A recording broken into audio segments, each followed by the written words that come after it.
ओम श्री चिन्मय सद्गुरुवे नमः। Hariom. Pranams to Pujya Gurudev Swami Chinmayananda, Pujya Swami Brahmananda ji, and Pujya Swami Aparajitananda ji. Hari Om and good evening to all spiritual sadhaks on the call today. It is indeed a wonderful opportunity, honor, and privilege for us all to have Swami Aparajitananda accept our request to take up this question and answer session. We have with us here today Koramangala Study Group members, Koramangala Senior Study Group members, Belandur Study Group members, and Koramangala Devi Group members. A warm welcome and Hari Om to all. I now request Srimati Sriranjini from Belandur Study Group to mark the commencement of this event with Shanti Mantra and Guru Stotram.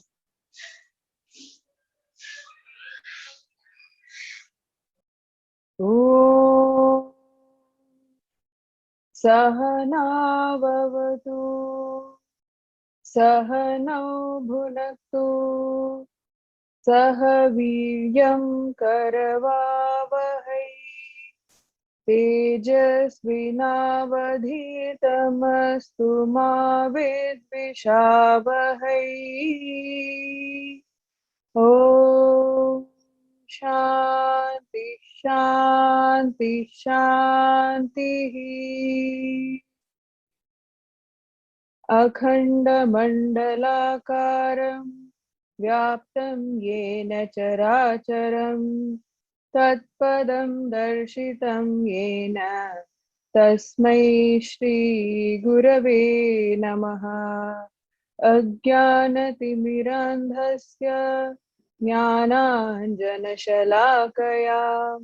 चक्षुरुन्मीलितं येन तस्मै श्रीगुरवे नमः।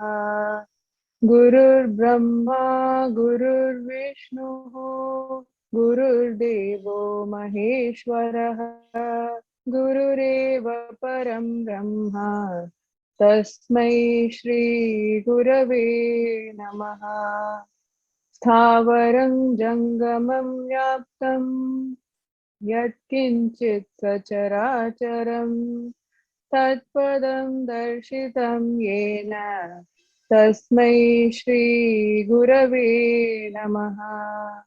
चिन्मयं व्यापि यत्सर्वं त्रैलोक्यं सचराचरं तत्पदं दर्शितं येन तस्मै श्रीगुरवे नमः।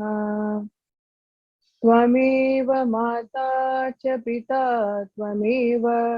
त्वमेव बन्धुश्च सखा त्वमेव विद्या द्रविणं त्वमेव सर्वं मम देव त्वमेव सर्वं गुरुदेव देव। Thank you, Srimati Sriranjani, for this powerful divine start to the event. I now request Sri M.S. Bhatt to give the welcome speech to this August gathering.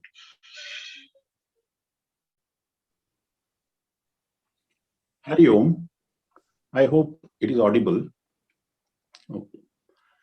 My humble pranams at the lotus feet of Pujya Gurudev Swami Chinmayananda ji, Swami Swarupananda ji, Swami Brahmananda ji, and Swami Aparajitananda ji. At the first instance, I thank Srimati Anupama ji and the team for arranging this satsang with Pujya Swami Aparajitananda ji, and that too by way of samvad with Swamiji. Pujya Swamiji does not need any introduction between us. At his early age, Pujya Swamiji inclined towards spiritual life, left the lucrative professional career, and did the detailed Vedanta study at Sandipani Sadhanalaya, Mumbai, under the learned gurus, including Pujya Swami Tejomayananda. Pujya Swamiji has served in Karnataka Chinmaya Mission at various centers under the guidance of Pujya Brahmaji. At present, Swamiji is serving as Acharya at our Mangalore center. The spiritual camps conducted by Swami Aparajitanandaji are very popular, and people are attending the camps from faraway places like Mumbai, that too repeatedly. The Jnana Yajnas of Pujya Swamiji attract all class and ages of audience. We are fortunate to have this online interacting satsang with Pujya Swamiji today. Once, during the discourse, our Swamiji said, there are three classes of people in this spiritual line.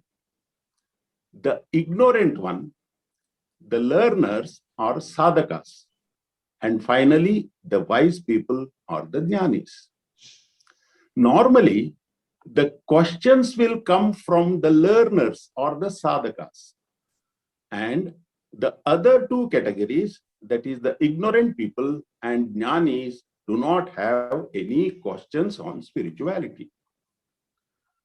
We all are learners in this field of spirituality, and we need clarity time and again to make progress. We all are blessed to have Swami Aparajitanandaji today to answer our questions. I hereby invite Pujya Swamiji on behalf of all the learners, sadhakas online today to this satsang. I also invite all of you who joined today's online interactive satsang and looking forward to this auspicious and informative samvad with our Pujya Swamiji. Hari Om. Thank you, Bhattji. Without any delay, we shall now move into the most awaited question and answer session with Pujya Swamiji. I request Srimati Linika to coordinate the session.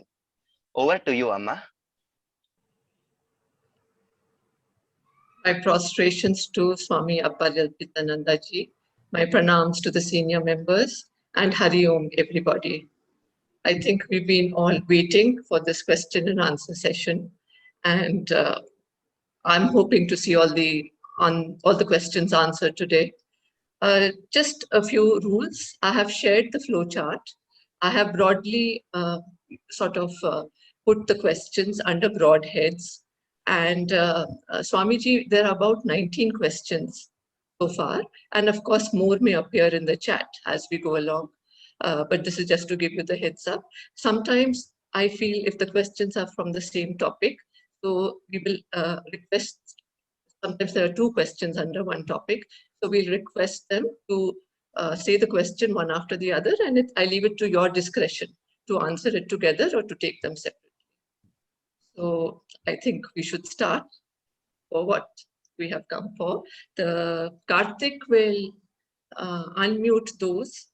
Everybody has the flow chart. So if you just look at open the link to the flow chart, so you will know when your turn is coming. And in case you have questions as we go along, please put them in the chat.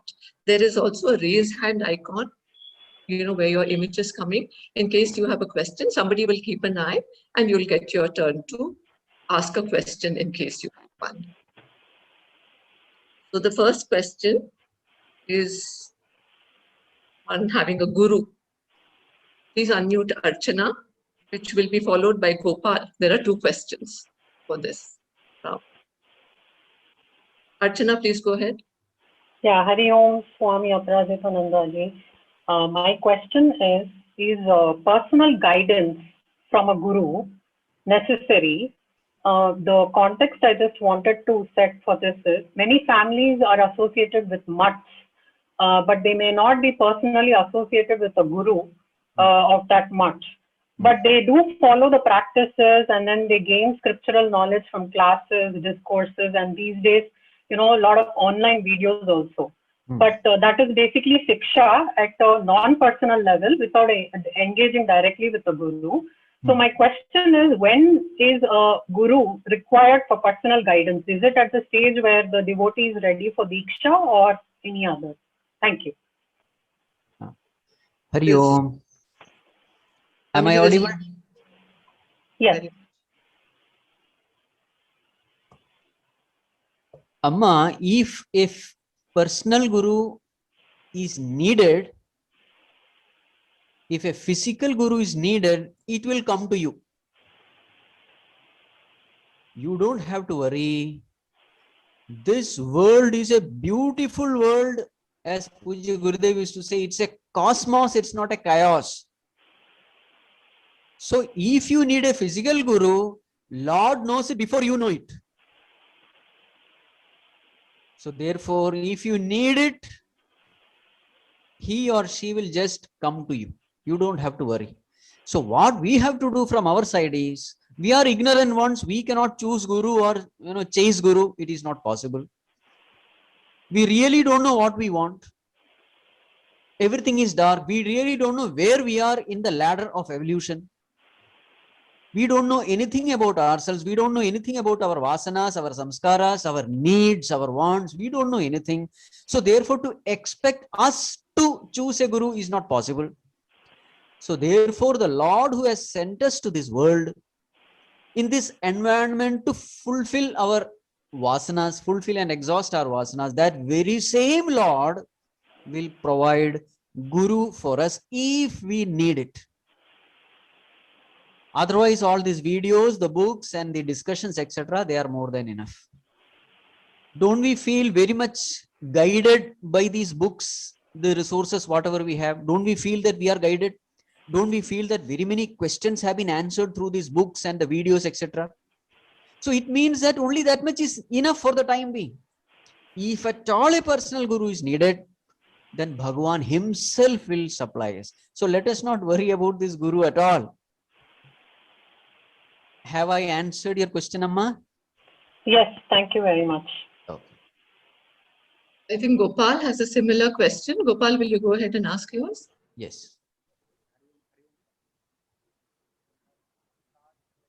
Not audible. You're not audible, Gopal.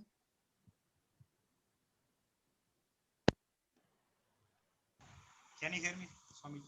Slightly louder, please. Yeah. Can you hear me? You are still not very loud. Can I go ahead and ask on your behalf? So Gopal asks, how to know my guru? Again, the same. You cannot know your guru because you don't know yourself. What are the vasanas in you? You don't know. We all, you means we.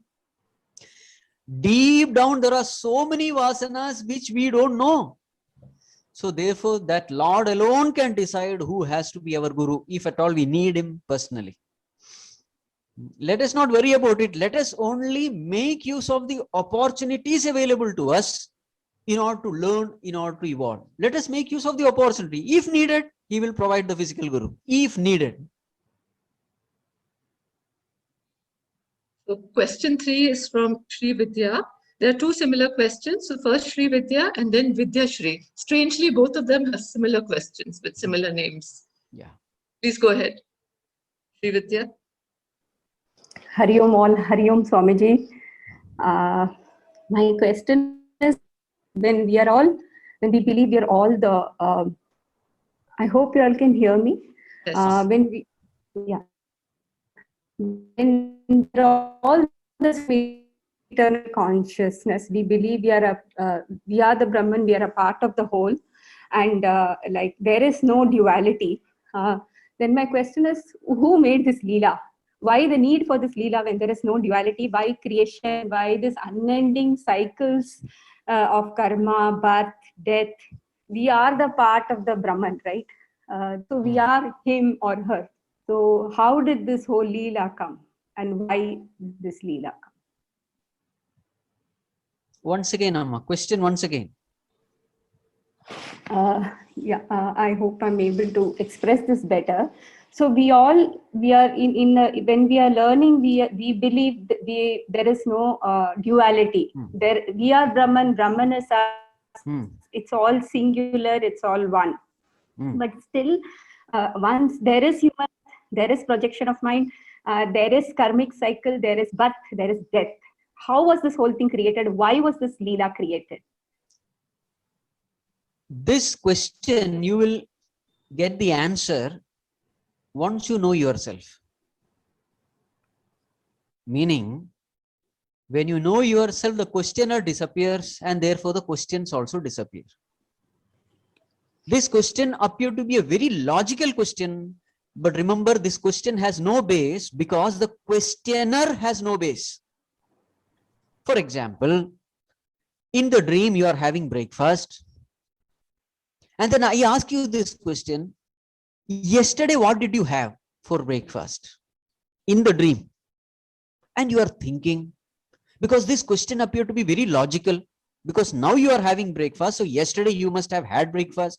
Now I am asking you this question in the dream, yesterday what did you have? And you are thinking also. Now will you ever get this answer? No. But the moment you wake up, you don't need an answer because you know the question itself was wrong. Because the questioner was wrong.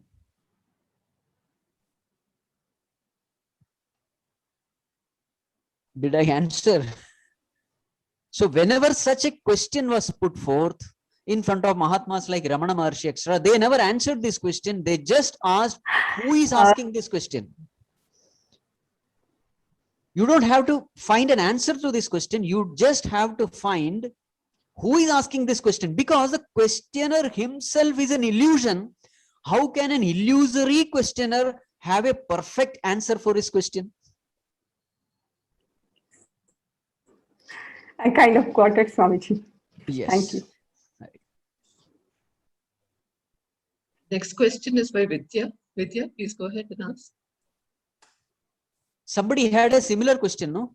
Vidya is going to ask. Yes. Mine is not similar question. Humble pranams to everyone and to Pujya Swamiji.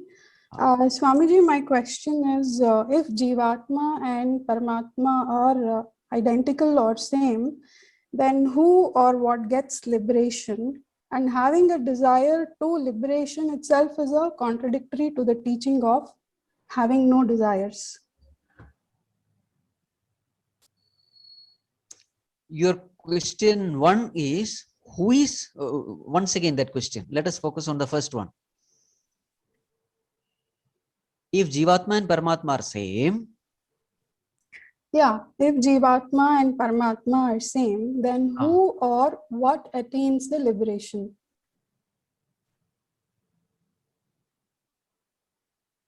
Jivatma is none other than Paramatma.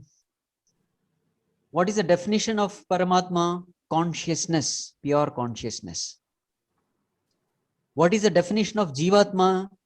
That pure consciousness, when it identifies with the body, mind, intellect, consciousness itself identified with the body, mind, intellect, meaning as though the consciousness has got a wrong notion about itself.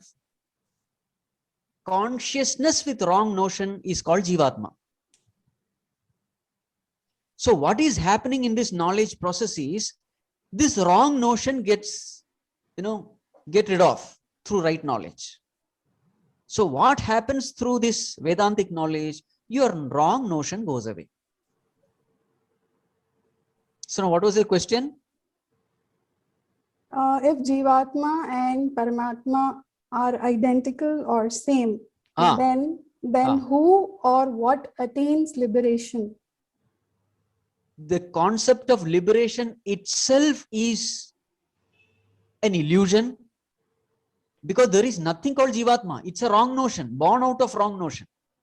What gives birth to Jivatma? Wrong notion gives birth to Jivatma. So what puts an end to Jivatma? Right understanding puts an end to Jivatma. So the illusory Jivatma attains liberation, we say. But actually speaking, the Jivatma itself was never there. I hope you understood. Take the dream example. Who wakes up? The witnesser. Huh? The witnesser, the one who witnesses, he wakes up. Witness need not wake up. He was always witnessing. He was witnessing the dream also. Right. Your wrong notion, isn't it? The wrong notion that I am a dreamer, that goes away. Then you come back as a waker. So the whole process of Vedanta is nothing but removal of wrong notion. You are already infinite. You are already perfect. You are already consciousness. You are not creating. You are not getting liberated or going somewhere or becoming something. Nothing doing. You are already perfect. Just that wrong notion that I am imperfect. I am a Jivatma. I am this body. This wrong notion is removed. So if the question has to be answered, who is liberated, then we have to say Jivatma is liberated. But actually speaking, that Jivatma never existed to become liberated. It is born out of your wrong notion. Okay. Did I answer your question? Yes. Yes, Swamiji. And then second part of the question, what was that? Isn't the desire of having liberation itself is contradictory to the teaching of having a desire itself? See, suppose you want to sleep. So you have a desire that I should sleep. Then you make the bed, you make all the arrangement, you switch off the light and you lie down. But then what happens when the sleep comes? That desire to sleep also goes away, isn't it? First, there was a desire to sleep, then you slept, and in that sleep, the desire also goes away. So it is absolutely necessary that you must have a desire to sleep so that you will make all arrangements. And once you sleep, then the desire also goes away. So therefore, the desire for liberation is never contradiction. Did I answer? Yes, Swamiji. Yes, got it. Thank you. Hari Om. The fifth question is by Satvaraj. Satvaraj, please unmute and ask. Yeah, Hari Om Swamiji. Hari Om.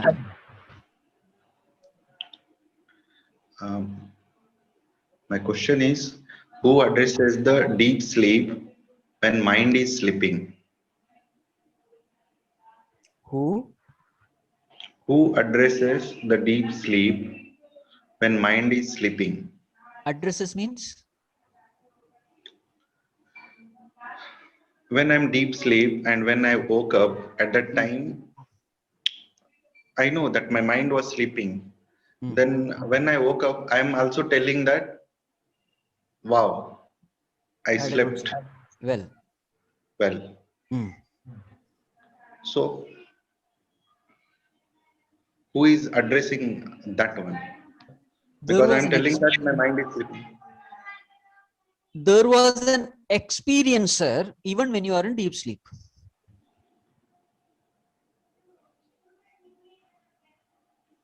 There was somebody who was experiencing, isn't it? Correct. And who must have been that experiencer? Sorry? Who must have been that experiencer?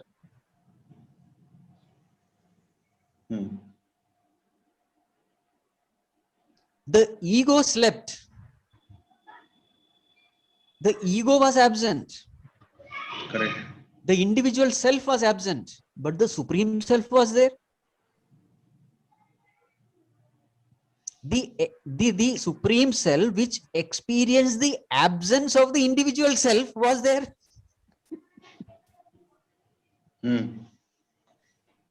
Only the individual has gone. In the deep sleep, the individual self goes away, the ego goes away, but the pure consciousness which was ever a witness of the ego, it remains. The ego comes and goes in sleep, but the pure consciousness is always there, witnessing everything in front of it.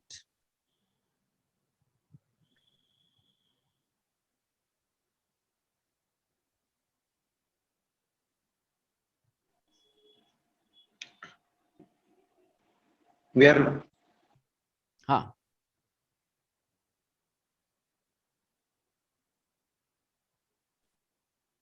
Satvaraj, shall we continue? Can I take the next question, or do you have another question for Swamiji? I think Satvaraj is frozen. So there's another question on deep sleep, Swamiji. Nirgun, will you please go ahead and ask?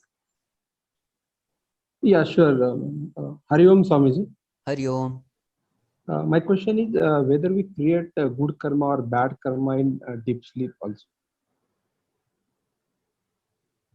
See, karma comes into effect only when karta is there, the doer is there. Without karta, karma is impossible. Without a sense of doership, no action is possible. In deep sleep, of course, there is no action. In dream, the question is the what you call sense of doership there or not? So generally, it is not there. There is no sense of do. You are just, it is something like a what you call, as they say, the dream is. It is just a. It is not a what you call, in the waking state recording happens. In the dream state, only playing what has been recorded, that happens. So you will find that you have no will, etc. Things just happen. It is just unwinding process in the dream. So generally no action takes place. Yeah, thank you. Should I answer these questions which come in the chat box? Yes. What was that question? Swamiji, what does sense of doership mean? Sense of doership means a feeling that I did it. Suppose I ask you, who did it? Then you say, I, isn't it?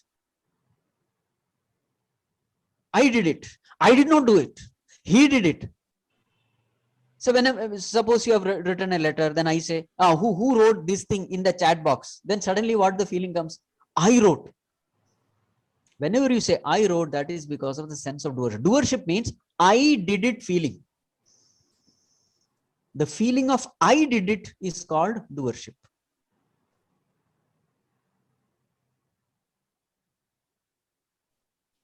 There's another question in the chat box saying, can we call the Atma Tattva an experiencer? Who else is experiencing? Experiencer has to be a sentient being. Who else is sentient in us other than Atma Tattva? Jada thing can never be an experiencer. The ultimate experiencer in everyone is nothing but Atma Tattva only.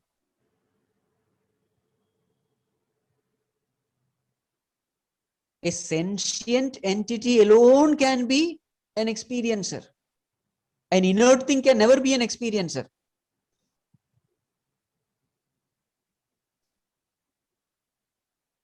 Somebody has, what was that? So there's another question. Is self the experiencer here? I think you answered.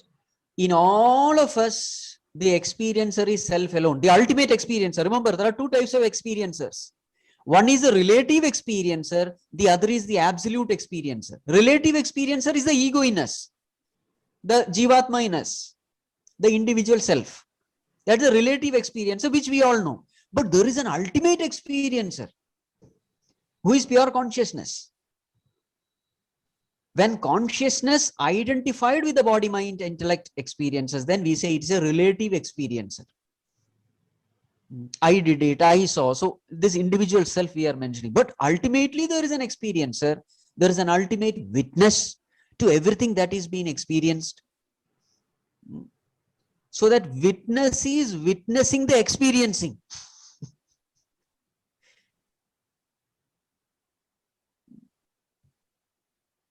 Karthik, I think please unmute Yoga so that she can ask her. The question was from Yoga Swamiji. She has a follow-up question. Please ask Yoga. Karthik. Hari Om Swamiji. Hari Om. When you say self is the experiencer, then how can again self be the witness? So not understanding parallelly how a person, I mean, and some entity or anything can be an experiencer at the same time a witness. Now see, you are seeing a movie and you are crying because that hero is miserable. Now tell me, are you a witness or are you an experiencer? You are crying, that means you are experiencing sorrow. But there is somebody in you who is experiencing your sorrow. I mean, who is witnessing your sorrow also, isn't it? So in you, there is a witness of sorrow. In you, there is an experiencer of sorrow also. So in you, the one who is identified with the movie, he is the one who is crying. So one entity in you is crying. Another entity in you is just observing your crying. Are you able to understand it? In the same way, there is one ego, the experiencer who is experiencing Shabda, Sparsa, Rupa, Rasa, Gandha, etc., Sukha, Dukha, etc. But in you, there is an entity which is watching it. So the whole Vedanta is nothing but shifting your attention from this experiencer of the world to the witness who is witnessing the experiencing individual self. Am I making the whole thing complicated? Shift your attention to the witness in you who is witnessing the experiencer in you, the experience of Sukha, Dukha, etc. So actually, in a way, the witness also is an experiencer because he is experiencing these ups and downs in the individual self. Did I answer? Yes, Swamiji, thank you. Swamiji, another connected question from Jasdeep. I'll ask it. In the meantime, Karthik, please unmute Jasdeep too.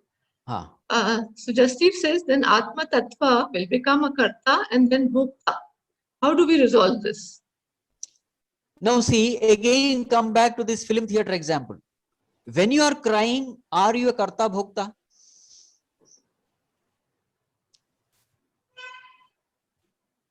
Yes, the fellow who is crying is a Karta, is a Bhokta, because crying is a Bhoga. It is a kind of enjoyment. Whether you are enjoying sorrow or joy, that's a different matter. But you are going through this thing, isn't it? But in you, there is somebody who is watching. You are going through the ups and downs. Are you able to follow? Swamiji, may I? I yes, have please. this. Yeah. My doubt is that the witness, yes, he's a witness. He's illumining that experience. Yes. Atam Tat is illumining that experience of sorrow and joy. Yes. But if he becomes an experiencer, then he becomes a Karta himself. I mean, that is my understanding so far. See, it is all the play of words, Amma, whether you use the term experience or witnessing. Now tell me, witnessing, is there an experience involved? You know, whatever I have studied or you are right, you are right. A witness is an impartial witness. He is not involved in what is happening. Exactly. This is what we I have meant. been told, that he is not involved. So he is not experiencing anything. Then what is he the experience? Witnessing and making that experience, illumining that experience. So there is some gap in my understanding. So no, you are right. You are right. The only thing is the usage of terms. According to me, even witnessing also, there is some experience involved, isn't it? Yes. Like it's very difficult to visualize a witness in ordinary sense of the term, who will feel no emotion, who will be so detached. It's very difficult to, but I thought maybe when it comes to Atam Tattva, that type of total detachment can be maintained. You are right. The only thing is the term, you know. Yeah. What you meant is experiencing is happening at the individual self plane, and witnessing is happening at the supreme self plane. This is what you meant. Yes. Absolutely right. Absolutely right. Right. Thank you so much. Yes. Satvaraj, I see your hand raised. Is it connected to this or is it a different question? Because then we can come back to you later. Please unmute, Satvaraj.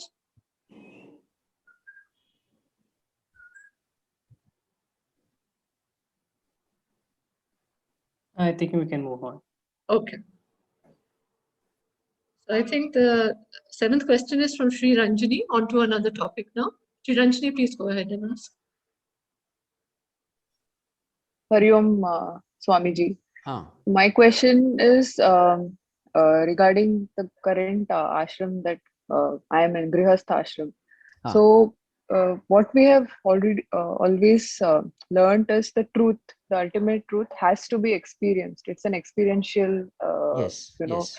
feeling. So people like us who are in Grihastha Ashram, how do we work towards, achieving, not achieving, that is not the right word, towards experiencing it?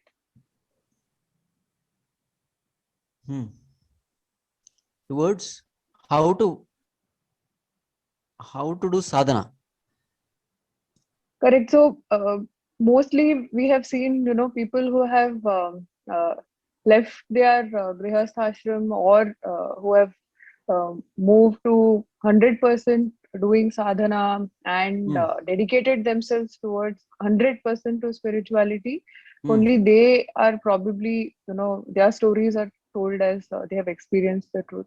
So my question was, all of this that we are doing probably uh, is an attempt, but I don't know whether we are working towards the experiencing the truth.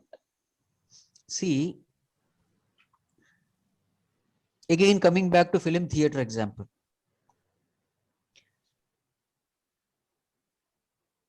How is it that you are able to enjoy even a tragic movie? People sometimes deliberately go to watch tragic movie to cry. How is it that you are able to enjoy a tragic movie? One part of you is crying, another part of you is enjoying the movie. Yes or no?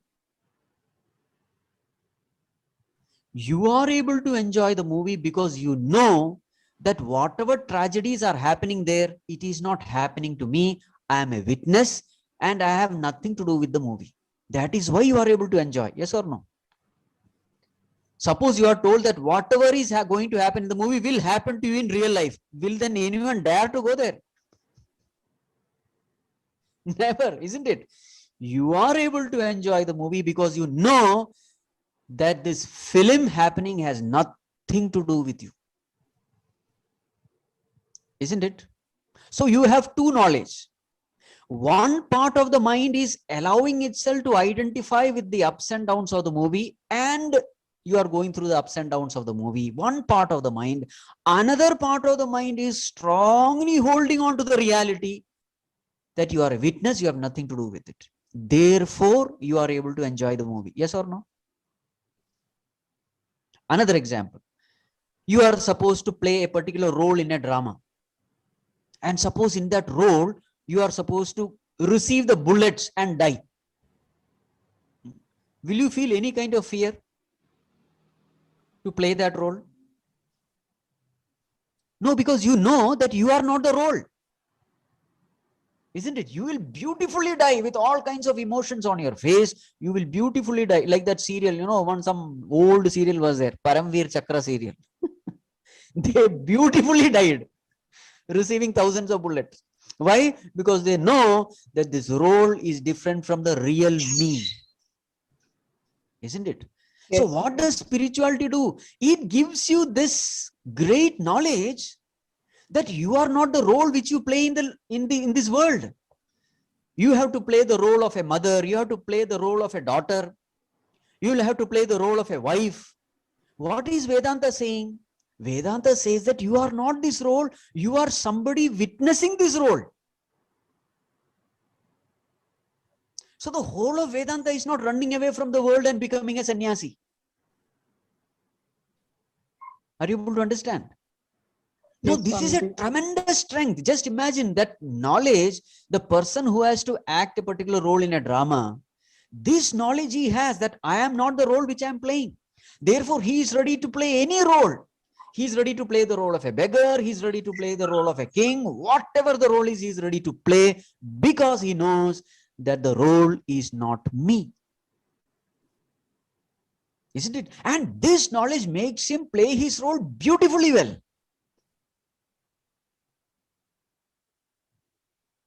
Yes. Did I answer your question? Yes, Swami. So therefore, Vedanta is essential. Whether you are a Grihastha or a sannyasi, that is not the point. The point is everybody, including a sannyasi, has a role to play in the society. You can't be 100% cut off from the world. No, because you have to eat, drink, you have to depend.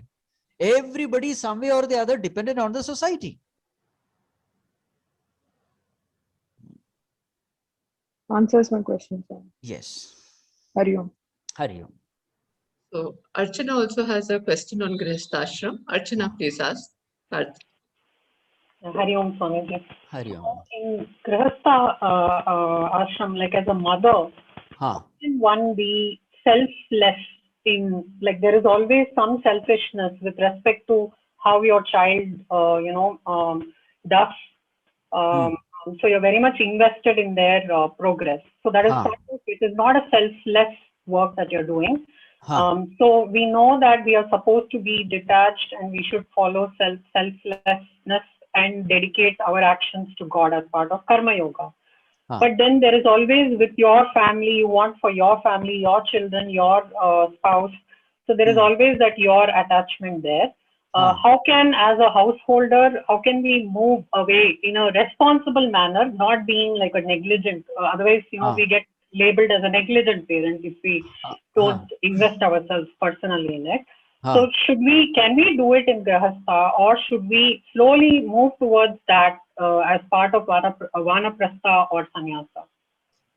Amma, now I understand that, every mother will be extremely attached to their child. Extremely. It is natural. Now, as a mother, how to apply Vedanta in Grihastha Ashrama? It appears impossible, but it is not so. You see, just try to go through each and every experience. How did you become mother? What all bodily changes happened? How the child was taken care in the womb. Now you have gone through all those stages, some 9 months, etc. Now, to what extent are you responsible for taking care of the child when the child was in the womb? You will find that everything was taken care. You did not even know how the child was inside. Who took care of the child inside the womb? God. You just ate and drank and slept. That's all. There was some infinite, omniscient being who was taking care of the child. In the same way, when the child came out, how did your breast fill with milk? You don't know anything. It just happened, isn't it? So it's very clear that the child is not yours. It belongs to the cosmos. It belongs to the Lord, because the Lord was taking care of it. If you are consciously paying attention to this reality, that this child belongs to God, it doesn't belong to me, but it appears as though it belongs to me. If you are consciously aware of the child, then you come to know that you are only here to play the role of a mother. And what is the role of a mother? Just connect this child to God. You should say, Bhagavan, this child belongs to you. And I am given this responsibility to take care of this child. This responsibility is my worship unto you. You understand? Taking care of the child becomes a puja. It becomes a worship of the Lord when you come to know that this child is not mine. This child is Bhagavan's. So then that karma becomes a karma yoga. The moment you do something for God as a worship of the Lord, even a seemingly selfish action suddenly becomes a yoga. It is all the understanding behind that matter. See, action will be the same. You are taking care of the child, you are bathing the child, educating the child, this, that. Actions are the same, but the understanding behind the action makes all the difference. So the whole of, the spirituality is not about changing action or changing the field of action. No, it is the changing the understanding behind action, the intention behind action. So even a totally worldly person also can be a yogi. Externally, we are seeing only the, the worldly things, but internally, and that is why, in this Mahabharata, etc., such stories are given. I am sure you must have heard that story, that there's a yogi, he was meditating under a tree. and then some crow or crane or something dropping, and then he looked at that crane, and then crane was reduced to ashes.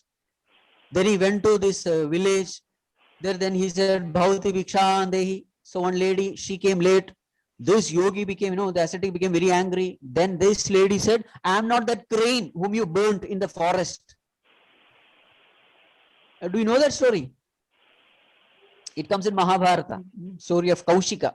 There's a Kaushika thing. He was stunned.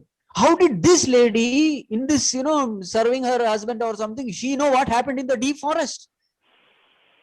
So then this lady said, I am taking care of my husband. That's why I was late while coming out.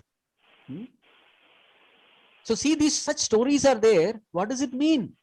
You don't have to run away from this field of activity just by changing your understanding that I am not taking care of my husband. I am worshipping the Lord through this service of the husband.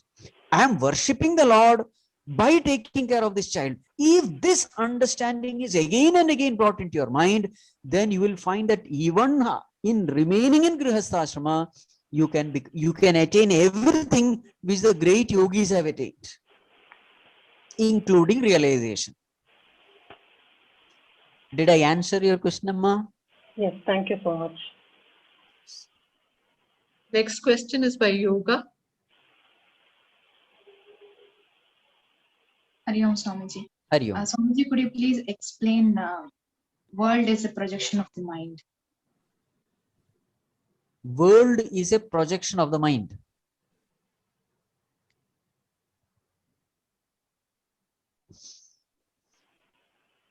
From where is this question coming from, first of all?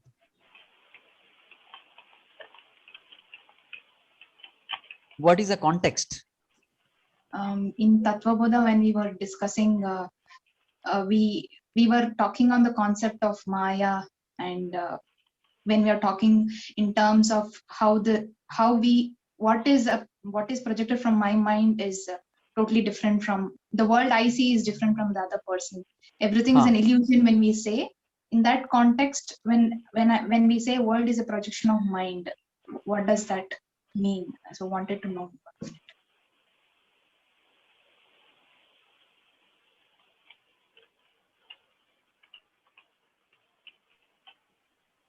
World is a projection of the mind. So many things can be said.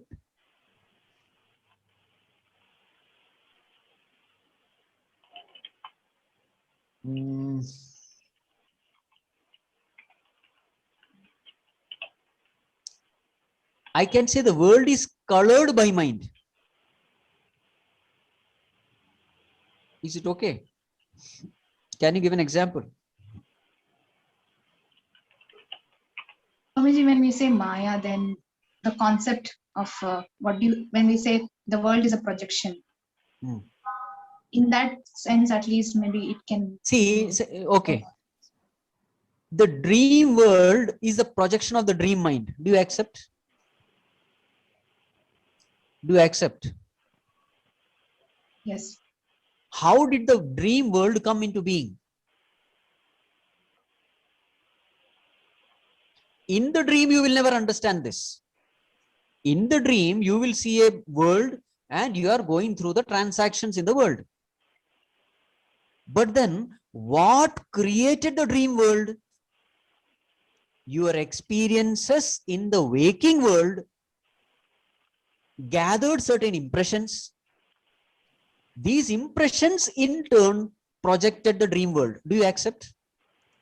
This is how it is defined. Swapnavastha is defined in Tattva Bodha like this. Whatever impressions it has gathered during the waking state, these impressions in turn became the manure for the dream world. Yes or no? For example, there was some intense desire which you could not fulfill in the waking world because of some social pressure or whatever.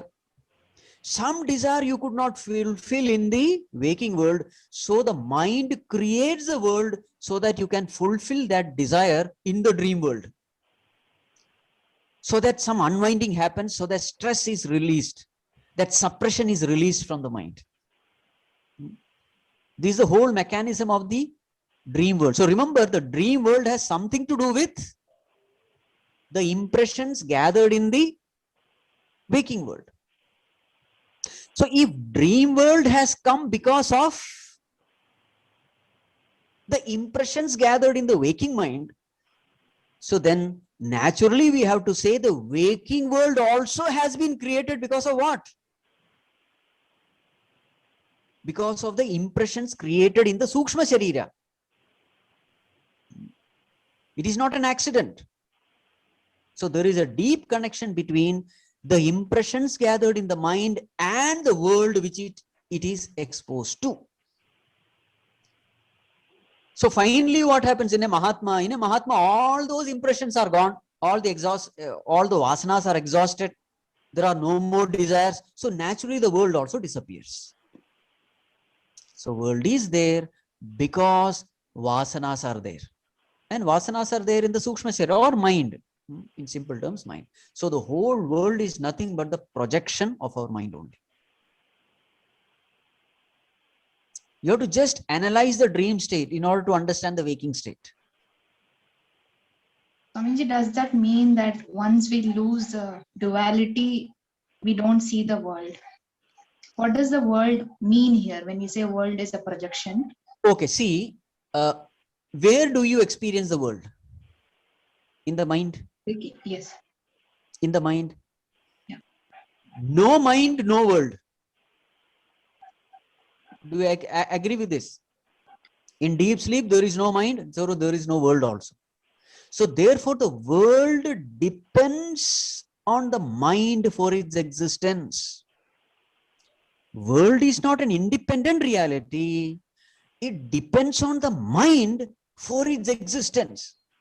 Now see the analysis. What is our wrong analysis? Whatever it is, the world is always there, whether I am there or not. This is our analysis. Vedanta says, no. World depends on you. Because the world is not there without you. World is dependent on your mind. Right? Mind is nothing but bundle of vasanas. So when the vasanas go away, what remains? World cannot remain.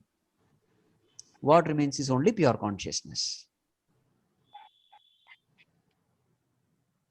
Did I answer? Yes, Swamiji. Thank you. The next question is from Jayashree ji. She Ah. says, how does one know that one is a Jivan Mukta? You will not ask this question. The moment you are a Jivan Mukta, you will not ask this question. It is exactly like, how will I know whether I have woken up or not from dream? This question will not be there.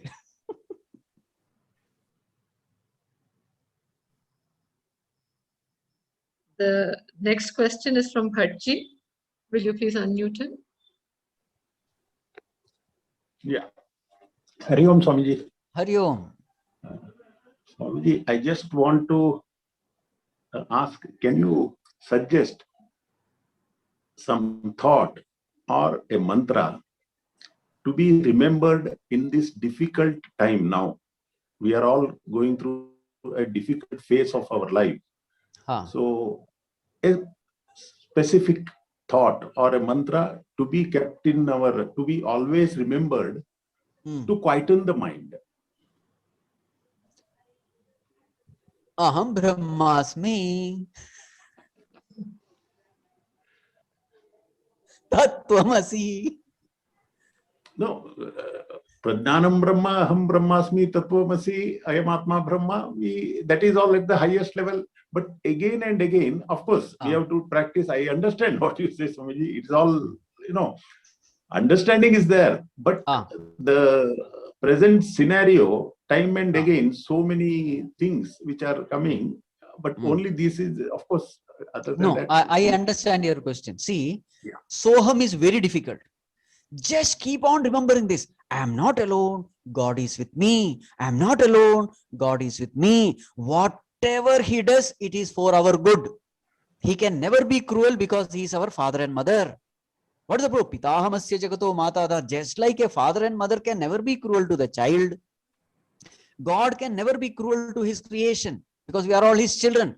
So whatever he does it for our good. He is our well-wisher.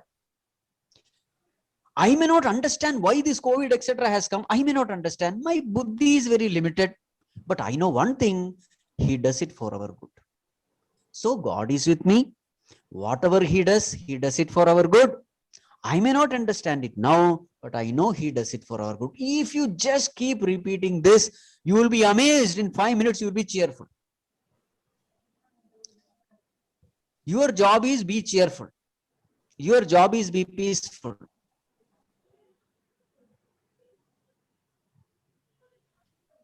Did I answer? Yeah. Certainly, Swamiji. Certainly. Understood. This way you keep on smiling all the time. Yeah. Others may be crying and weeping. But as Satsangis, as Chinmaya Mission members, we have no right to cry. Because we know this is just a drama which is going on.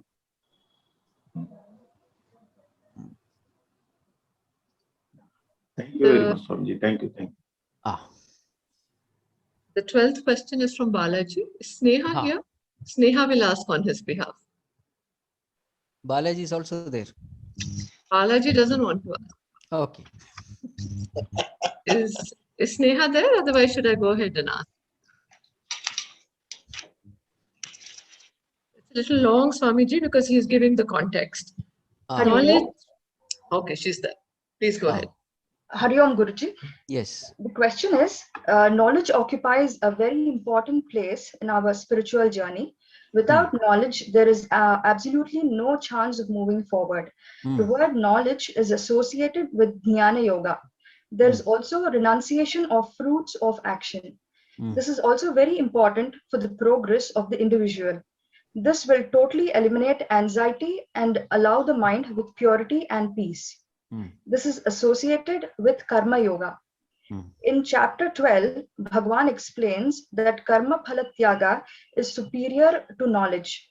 Does this mean that the Lord is telling us this under certain circumstances, that is Karma Yoga is superior to Jnana Yoga? Please throw some light on this statement. See, when we say knowledge, there are 3 types of knowledge. Knowledge gained through Shravanam. You listen and you gain information. That is also knowledge. Then there is second level of knowledge. The knowledge gained through Mananam. Whatever you have listened, you churn, you think over it, you clear all doubts and confusions, and thus a doubtless knowledge. So first is Shravana Janita Jnanam. Second is Manana Janita Jnanam. What is the difference? Shravana Janita Jnanam is only information. You have a lot of doubts, etc. Manana Janita Jnanam is doubt-free knowledge. You have thoroughly investigated, you have thoroughly thought about it, and then you are convinced. So it is called as conviction. So first knowledge is information. The second level of knowledge is conviction. The third is Nididhyasana Janita Jnanam. What is it? Experience. Whatever has been said, you experience it. So now Atma is not a mere some Atma, it is Satchit Ananda. And that experience is there in you. It is not somebody's knowledge, it is now your experience. So experience based knowledge. So though we are using the term jnana, depending upon the context, the meaning will change. Do you understand what I'm saying? So when it is said higher than jnana, this karma phala tyaga is, that jnana is a lower, inferior jnana. We are not talking of the experiential knowledge.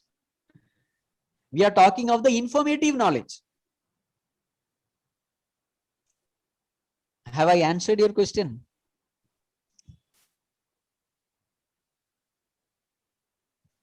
Snehamma, you're muted. Yes, I can hear you, Guruji. Yes, I'm able to understand. So did I answer your question? Yes, or something Guruji. else is there? No, Guruji, this is it. I'm asking this question on behalf of our senior member, Balaji. Balaji? Balaji, sir. Yes, Swamiji. You have to do a thumbs up.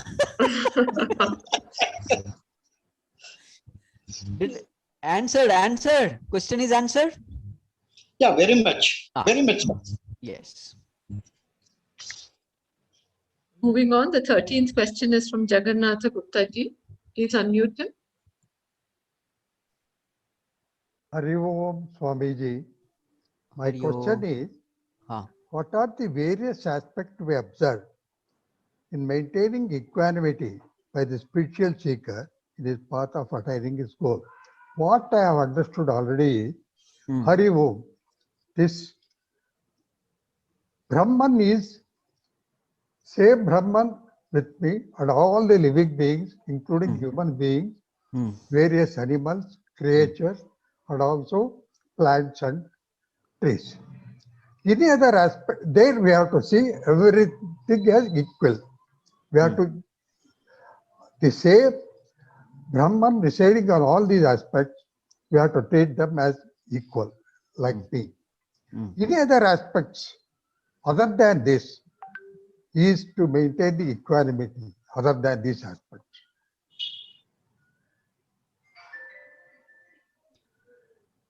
Is not this knowledge helping you maintain equanimity?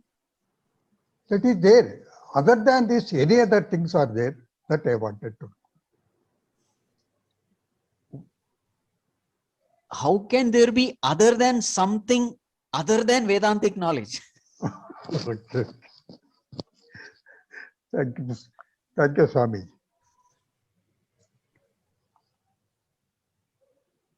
The next question is from Satvaraj. Is he here? Karthik, is Satvaraj here? Yes, yes. Hari Om. Yes. Please go ahead and ask. Yeah. When consciousness is the base of everything, is it having a meaning to check right time for doing right things, or Vastu or Jyotish Shastra, or different days for different god?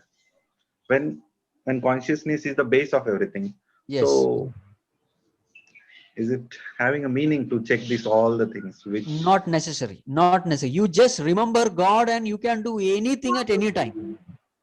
Do any auspicious thing remembering God. For example, our Indiranagar temple, it was consecrated on Rahu Kala. The Murti Sthapana was done by Puja Gurudev during Rahu Kala because he was very busy. That slot when Gurudev was there. So somebody said, it is Rahu Kala, you are not supposed to do. Gurudev did nothing. He just chanted the name of the Lord and fixed the Murti there. Now see, the temple is doing extremely well. One of the best in the whole world in Chinmaya Mission centers. You remember the Lord, that is enough. And that comes in, the 17th chapter. Om Tat Sat. Remember the Lord. You can do anything. You don't have to see Vastu or this or that. Nothing. It's like ambulance. Any time it can cross the traffic. It need not bother whether the signal is green or red or whatever. No, we listen this, but sometimes, again we don't have listen faith. to That is the problem. You don't have faith in the name of the Lord. You have more faith in the astrologers and the Vastu people. So then everyone who is following this Vastu, Jyotish Shastra or God on different days, is it only because of fear in that mind? They create fear in your mind because your mind is weak. Your mind is weak because you have no faith. You have no faith because you have no knowledge. You have no knowledge because you don't come to satsang. You have to pay a heavy price for not attending satsang.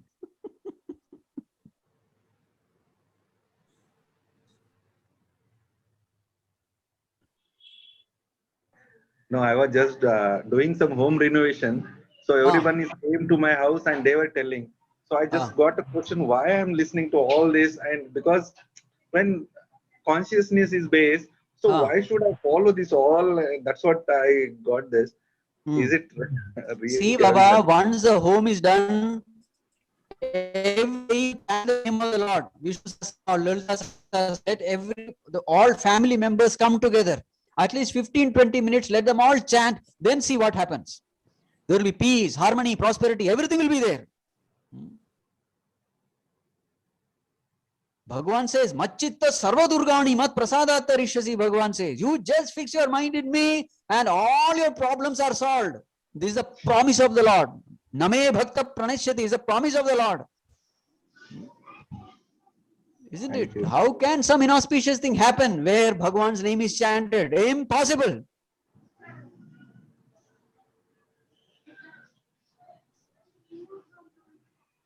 Done. Vidya, please go ahead and ask your question. Very good answer for previous question. Actually, I'm an architect and people keep asking me Vastu, Vastu, Vastu, Vastu. I'm so fed up.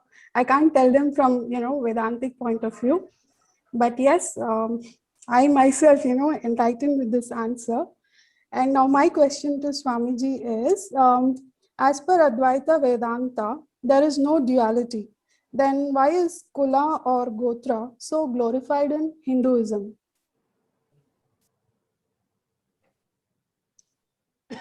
What is glorified in Hinduism is not Kula Gotra. What is glorified in Hinduism is the virtues in you.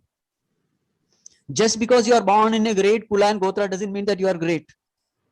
It is very clearly said, Janmana Jayate Shudraha. By birth, everybody is a Shudra. Very clearly it is said. What makes you great is not your Kula or Gotra. What makes you great is your virtues. A virtuous person is worshipful. So in our scriptures, they use the term Brahmana. Brahmana doesn't mean the fellow who is born in Brahmana caste. No, Brahmana means the one who is cultivating the virtues of Brahman, Saguna Brahman. All those divine virtues. God is the embodiment of all virtues. The one who is trying to practice all those great virtues, one who is walking such path, such a person is called a Brahmana, a virtuous person. In all the scriptures, such people are glorified. So it is said, fall at the feet of any such person who is walking this path.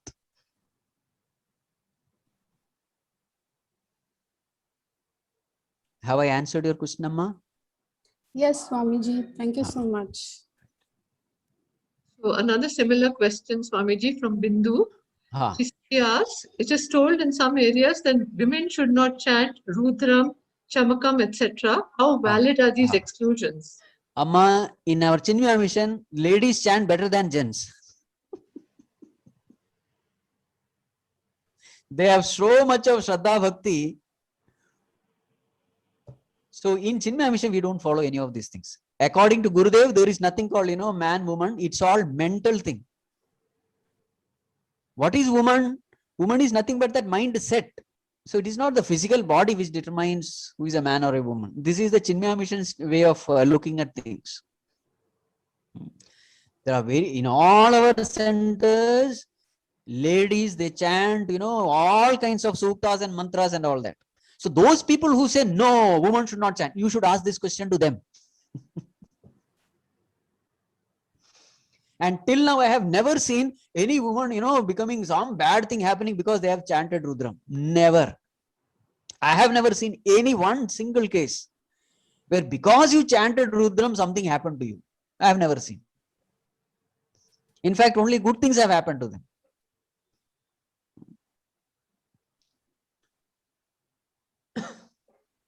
I think that should answer Lakshmi's question also, which is in the chat box. She was asking whether there is a particular time or day that you should not chant the Gita. So moving ahead, the next question is again by Balaji. So Sneha will ask for him.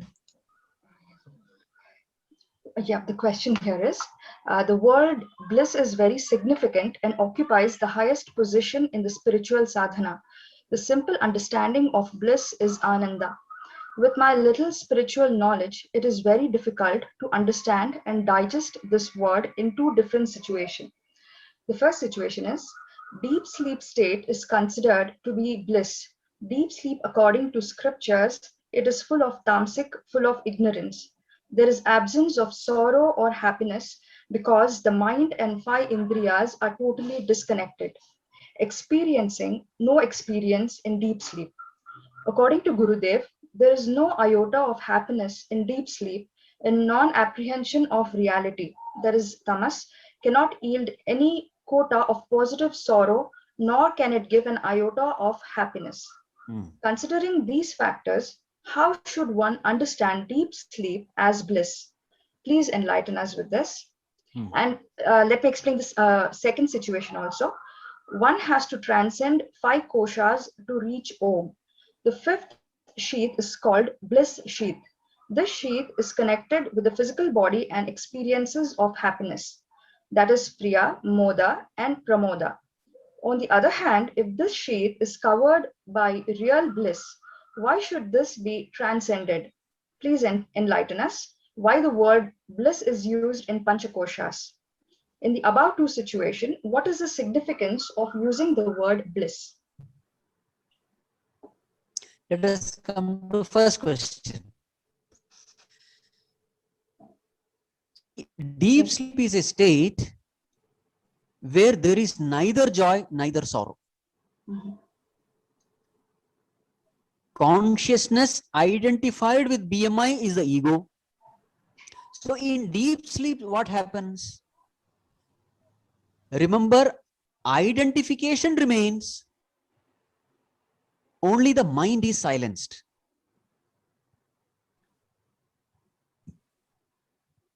So therefore, what happens? The ego is silenced. The egoistic worries, anxieties, fears, joys, everything is silenced. So what is deep sleep? Deep sleep is nothing but silence.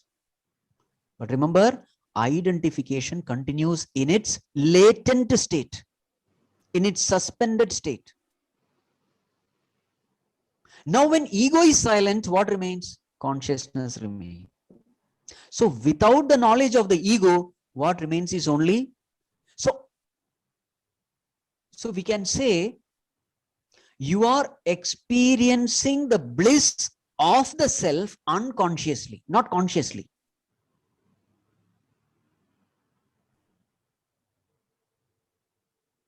What is, see, samadhi, sleep and samadhi, this is the difference.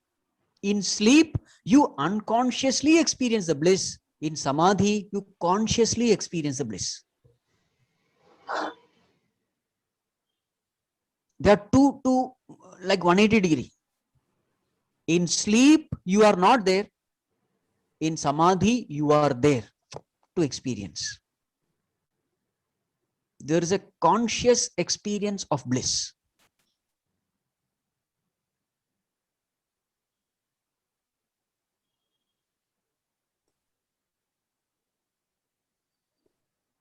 I don't know what that question was. What was that question? Once again. Yes, good. Yeah, the first question was, deep sleep state is considered to be bliss. Deep sleep, according to scriptures, it is full of tamasic, full of ignorance. There is absence of sorrow or happiness because the mind and 5 indriyas are totally disconnected. Yes. So okay. Yeah. So there is tamas, accepted. There is ignorance, yes. And that is why I am unconscious of that bliss. Means in the sense, the ego is not there. Ego is not there to experience anything. It's more of a, what you call silence. What is silent? Ego is silent. Egoistic noises are silent. So silence appears bliss to us because as an ego, you can only be miserable. The misery is absent, that's all. Every ego is miserable because there is karta bhava, bhokta bhava, and responsibilities and worries and anxieties which you are not even aware, because these happen in a very deep subconscious level. These worries are there, disturbances are there, everything is there. Even the happiest man is miserable only because somewhere that worry of yogakshema is there. Tomorrow what will happen? There are infinite number of worries and anxieties. And the moment the ego becomes silent, all these worries and anxieties become silent. So this we define it as bliss. Actually, it is silence. It is actually absence of sorrow.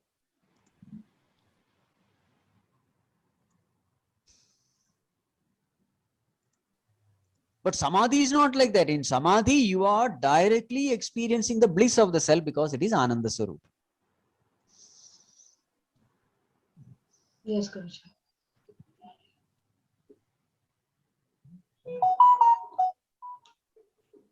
There is a question now by 1 minute, 1 minute. There is another question also. Panchakosha. Okay, Gusti. part 2. Part 2.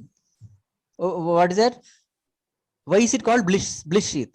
I think that is a question. Panchakosha, it's a sheath, but why is it called bliss? Isn't it? Yeah, it is about one has to transcend 5 koshas to reach Om. The 5th sheath is called bliss sheath. This sheath is connected with the physical body and experiences of happiness. That is Priya, Moda, and Pramoda. Yes, yes.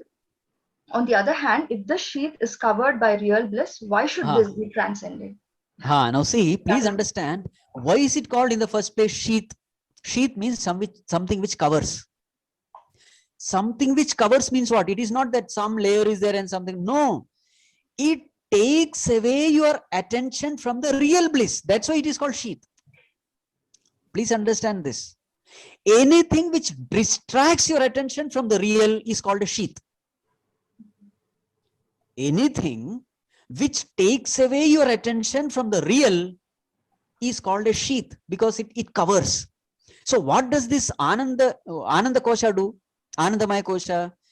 It makes you feel as though happiness is outside. In some object. Priya, Moda, Pramoda means what? It makes you extrovert. Where is Ananda? It is yours. It's your own nature. You have to look within. But Anandamaya Kosha, what does it do? It takes away your attention from yourself and projects as though the happiness is outside. So isn't it a distraction? Isn't it misguiding you? This misguiding is called sheath. It makes you believe as though happiness is outside. So everybody is running outside. Kaschidhira pratyayatmana maikshat avrata chakshu amritatamichan. Very rare few they look within. Happiness is inside. Anandamaya Kosha makes you feel as though happiness is outside. That's why it is called Kosha. Balaji sir. Got it? I got it, Swami. Yes, when you yes. say something, it goes deep into my head. Okay. Remember, Anandamaya Kosha is not Ananda. Ananda of Atma is not Anandamaya Kosha. Anandamaya Kosha's Ananda comes from outside. Ananda of Atma is its very nature. Why is it called Kosha? Because it makes you believe as though happiness is outside, joy is outside, it misguides you, distracts you, takes your attention away from Atma. Anything which takes your attention away from Atma is called a Kosha. It's called a sheath.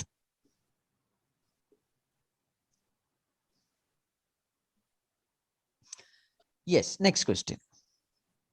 So Vishwajit would like to ask the significance of many rituals that we do for the departed soul. Where is he? Vishwajit. Vishwajit, will you unmute him, please? Hello, Swamiji. Yes. Yes.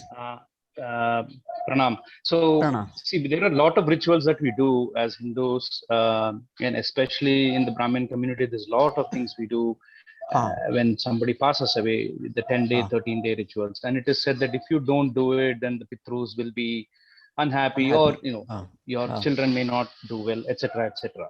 Is this all just fear-based, or is there any real significance to it?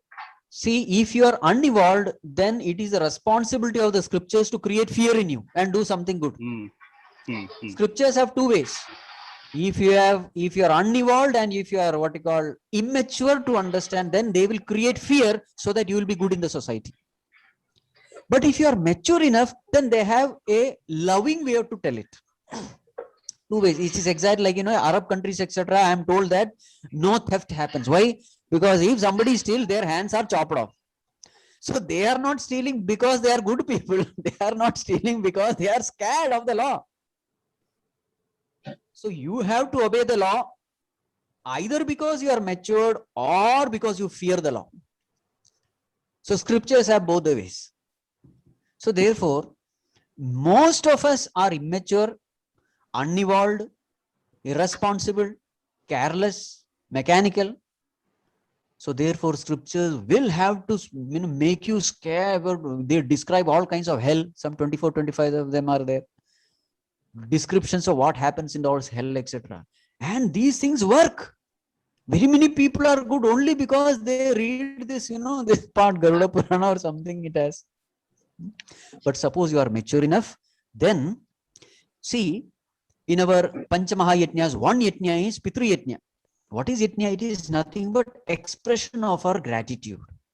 So much we have received from our ancestors. Whatever we have, it's all because of their sacrifice. So this sacrifice should never go, unnoticed. So it is our responsibility to be grateful to our father, our mother, our grandfather, our ancestors. So whatever this Pitru Karma is, actually it is nothing but expression of our gratitude for all the sacrifices they have done to us. So all the Pitru Karma is nothing but this. So whatever rituals are there, do it. But in the heart, let that feeling come. Gratitude, the feeling of gratitude. And this feeling of gratitude is very important, because if you are not grateful to your visible father and mother, how can you ever be grateful to your invisible God, who is your real father and mother? These virtues must be cultivated. So we have all these kind of things only to cultivate this noble virtue called gratitude. In the name of gratitude, you do whatever you want. You can do Annadanam or Vasadanam or so many kinds of different danams. You may be doing rituals. Remember, all these rituals are not important. What is important is the feeling behind. That you remember the sacrifice of somebody, and that sacrifice was very important for making you who you are today. That is more important. That feeling is more important. Did I answer, Vishwajit ji? Thank you very much. Yes, Swamiji. Yes. Very helpful. Thank you. Swamiji, we can go on and on, but due to paucity of time, I think we will stop here. And there are still some questions. With your permission, we will email the same to you so that people can get their answers. We can have some other session. So, or we can have another session. Another session. Whenever you are comfortable, you can just have another session. Now that it's online, remaining in the ashram itself, these things can be addressed. So no problem. And I'd also like to take this opportunity to express our gratitude to the Guru Sishya Parampara, by which the yagnas, the question answers, the satsangs are all available to us, even during COVID, all online, in fact, more. Thank you very much, Swamiji. Hari Om. Back to Suraj. Yes. Thank you, Dinikarma. Thank you so much for your patient hearing and answering of all our questions, Swamiji. We are very happy that you are ready to take another question and answer session. So, if it were an offline session, we would definitely want it to get over so fast. We would have gathered around you to feel your divine presence. We sincerely pray that we all get that opportunity soon. I now request Sri Balaji ji to deliver the vote of thanks.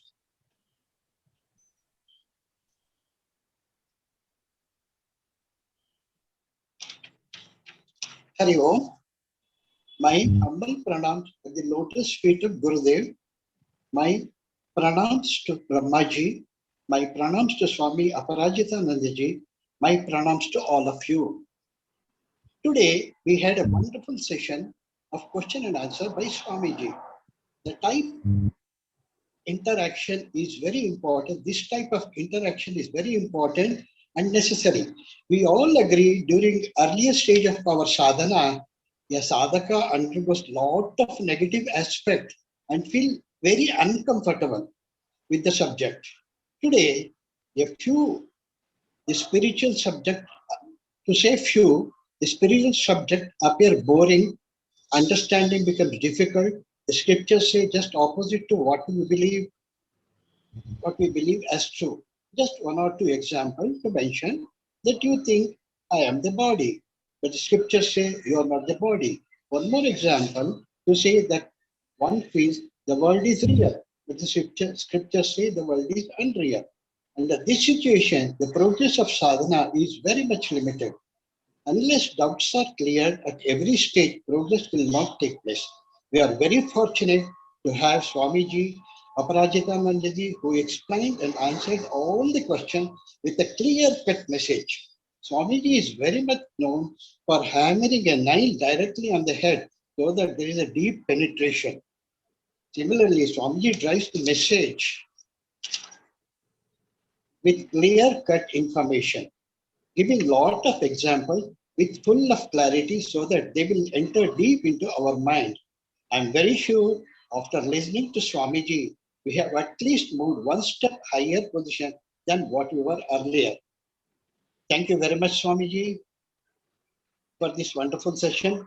I feel that we should have more and more often such satsang for the benefit of all the sadhanas. I like to recall whenever we had Gnana-Yajna in Koramangala by Swamiji, we used to have a separate and exclusive session of question and answer for the benefit of study group and Devi group members. Most of us have benefited from this discussion. Swamiji was kind enough and always to conduct question and answer session almost in every Gnana-Yajna that takes place in the Koramangala. Thank you very much once again, Swamiji. Finally, I thank all the participants for taking active part. My special thanks go to Mrs. Anupamaji, Linikaji, Vidyaji, Suraj, and the technical team which are instrumental in organizing this satsang. I thank you once again, Swamiji, this wonderful opportunity. I enjoy very much. You know me. Thank you, thank you, thank you. My pranams to you, Swami. Hari Om to everyone. Thank you very much, Balaji ji. I request Srimati Jyoti to chant the Shanti Mantra.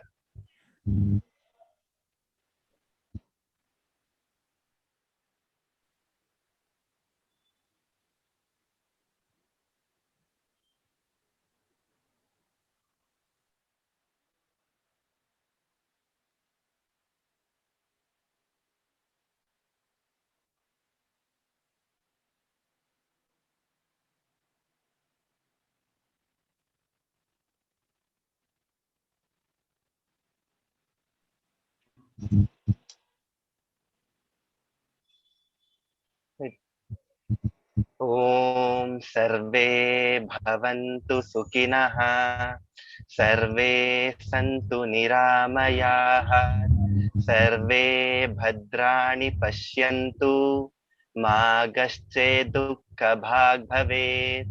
Om Purnamada Purnamidam Purnaat Purnamudachyate Purnasya Purnamadhaya Purnameva Vashishyate. Om Shanti Shanti Shanti. Harihi Om. Shri Gurubhyo Namaha. Harihi Om.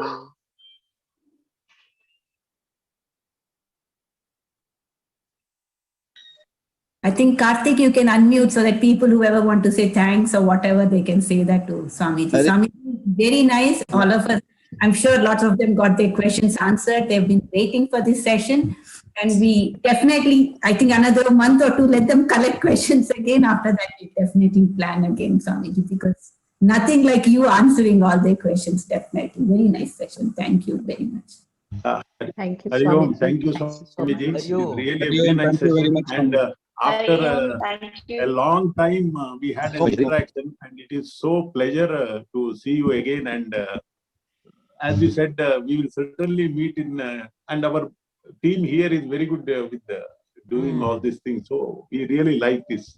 Yes. With all their support, they just, keep us, really happy under these circumstances. Yes, yes. So yes. in that way, we are really happy. Blessed.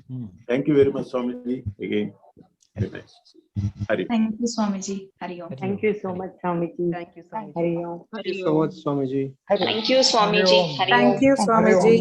Hari Om. Hari Om, Swamiji. Pranamas. Hari Om, Pranam, Vishwajit, his parents just recently passed away, and I'm so happy he still decided to make it, and you asked a question relevant to that, I guess. So Vishwajit ji, very happy that you could attend. Anupama ma'am, thank you so much for this opportunity for getting Swamiji. It's a pleasure, and how blessed we are to get him today. Thank you. Yes, really blessed. Even every week with guidance and Anupama ji also. Hari Om, Swamiji. And blessed Hari to Om, get him Swamiji. again and again. He's offered to come back. Hari Om, Swamiji. Pranam. Hari Om, Hari Om, Hari Om. Hari Om, Hari Om. Hari Om, Swamiji. Hari Om. Thank you. Hari Om, Swamiji. Hari Om, Swamiji. Pranam, Swamiji. Thank